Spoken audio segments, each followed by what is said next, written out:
为2003年开始，泰国为着要振兴经济，当局是真积极发展文创产业。虽然这个过程当中捌经过政局无稳定的时期，不过政府对文创产业的计划甲支持度是拢无停歇。咱做伙来看卖。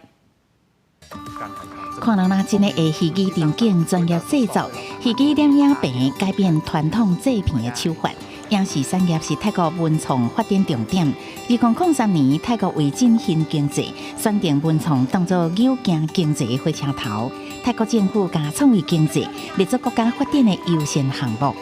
ที่กำลังทำขึ้นนะครับคล้ายๆกับคอกค่าของเกาหลีคือองค์กรที่สนับสนุนให้เรื่องไทยซอฟต์พาวเวอร์หรือแม้กระทั่งหน่วยงานต่างๆที่อยู่ภายใต้การกำกับรัฐบาลหน่วยงานเศรษฐกิจสร้างสรรค์ที่พยายามจะเข้ามาพัฒนาองค์ประกอบของอุตสาหกรรมไทยคอนเทนต์ทั้งหมดนะครับ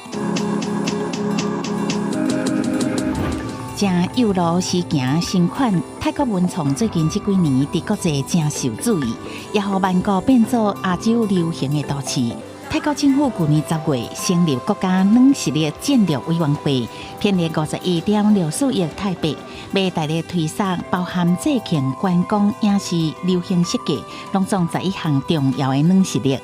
เรามีโครงแพลตฟอร์มอย่างกลุ่มที่มันเป็นดีไซน์เฟสติวัลต่างๆที่เรามีเนี่ยการที่ขับเคลื่อนเชิงยุทธศาสตร์ด้วยการทำเฟสติวัลเนี่ยมันอาจจะเป็นช็อตคัทบางอย่างที่ทำให้เกิดความร่วมมือแบบที่เป็นควิกวินเห็นภาพได้รวดเร็วสามารถที่จะเชื่อมโยงชุดความรู้ต่างๆของคนที่มีอยู่เนี่ยเอาไปทำแล้วเทสกับคนได้เลย